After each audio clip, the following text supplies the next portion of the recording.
Hello everybody, my name is Necroxis. Apologies for the Shaman campaign not going up today. It was supposed to.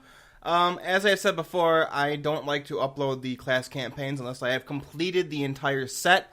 I am literally on the very last part of the finale, and the servers have been broken for like 2.5 days now, so sorry. But luckily I can still put out a video in its place. This is going to be going up a little bit late, as you might obviously know if you're watching it today. But Blizzard just released the third comic in their Legion trilogy. This one is called Highmountain, A Mountain Divided. It is written by Robert Brooks, who is a senior writer on Blizzard's creative development team, and he's worked on stuff like Warlords of Draenor's comics, including Blackhand, and the Mists of Pandaria faction short story called The Untamed Valley, both of which are pretty good. And it was drawn by David Kegg, he just worked on this comic. So, it's the story of, it's interesting because this comic, in some ways, is the initial cutscene of Highmountain that they took out of the game.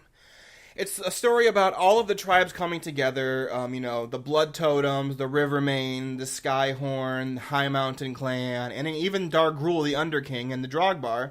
They all come up, they show up to a meeting in the middle of the night, basically talking about the Burning Legion has come. This has already happened. It's like literally right before we arrive in Highmountain, because they mention how the Alliance and Horde have failed at the Broken Shore.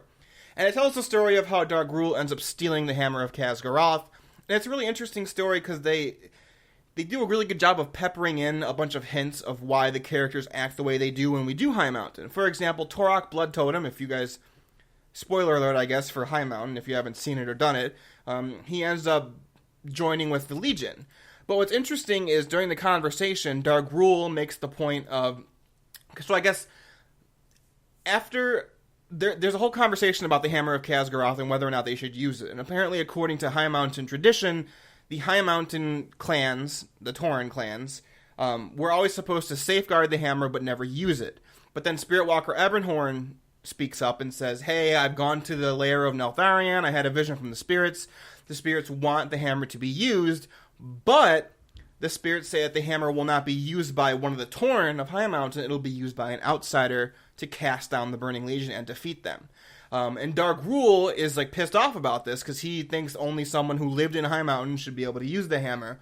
And it's interesting because Torok is the only other Tauren chieftain to also agree with him. So it kind of shows you how Torok is the only leader of the Tauren who are who's separate from the rest of the clans. He's not really on the side of the Rivermanes. He's not really on the side of the Skyhorn or the Highmountain Tauren. So it's just interesting because then, as we find out in Highmountain, he ends up joining the Legion because they offer more power to him. But it's basically the story of Dargrul stealing the hammer and how he kills Ulan Highmountain, which is the father of Mela.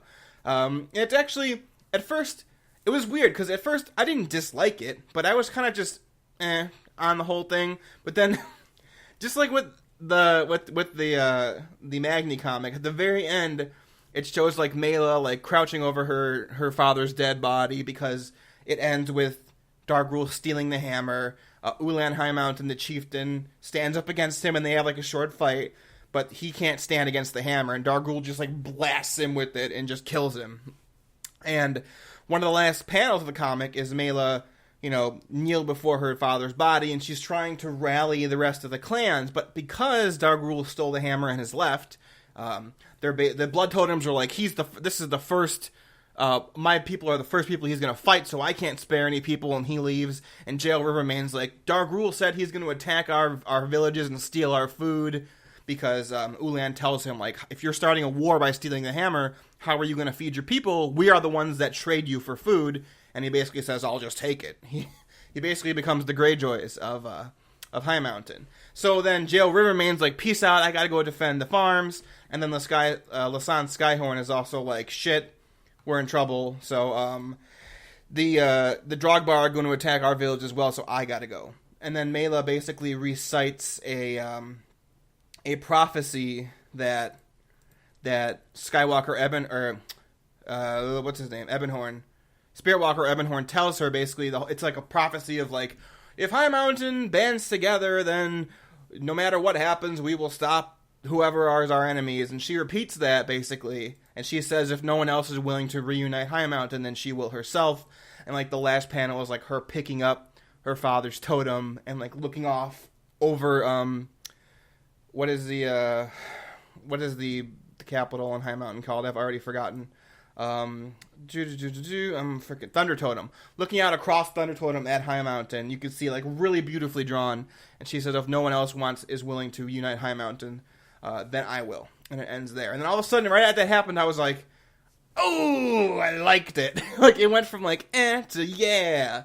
So, I find it interesting that out of all 3 comics, we've had, Magni Reawakening, we've had, the Nightborn stuff, and now we've had the Highmountain Tauren. And I went into this thinking I'm not really going to care, because, as we talked about in Necro and Pal's episode, the Highmountain storyline is probably the most boring, in my opinion, the one that I care the least about. But they still managed to make me care about it, and I think it's interesting that no matter what story thread they focus on with these comics, I'm always intrigued about learning what happened behind the scenes.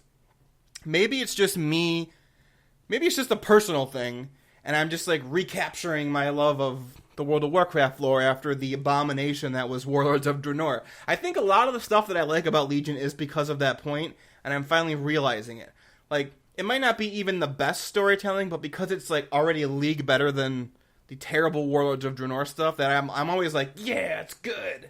But I still think it's legit. I recommend reading it, of course. Mediafire did the animated version, which is still amazing, so I'll be linking that in the description below. Or if you're boring, you can read the regular one in the description below. Or if for some reason your browser can't support, I think it's Flash that uses it or whatever, so anyway, it's pretty interesting. Let me know how you felt about it. I personally liked it. The first one is still my favorite by a mile. I think this is my 3rd favorite one. Like, it's the least favorite that I have out of all 3, but it's not bad, if that makes sense. So, it's pretty interesting. Tells the story of this. What's funny, like I said before, it's funny because this cutscene almost was verbatim in the game. Like, originally in Highmountain, I don't know if I actually have that on my channel, if my first video shows that off or not. Let's do some live YouTubing real quick, because I have all of the videos on my playlist. I can't remember if the original Highmountain video actually has that meeting shown in it before they removed it. It might have, because I remember seeing it. Let's see. Here we go. The very first episode. Let's take a look. I'm going to skip ahead a little bit. And it looks like, if my internet is being nice, let's see. Yeah, it is. It's kind of in a different way. You basically show up with Spirit Walker Ebonhorn, and you see that Dargrul steals the hammer, which that's not in the game anymore.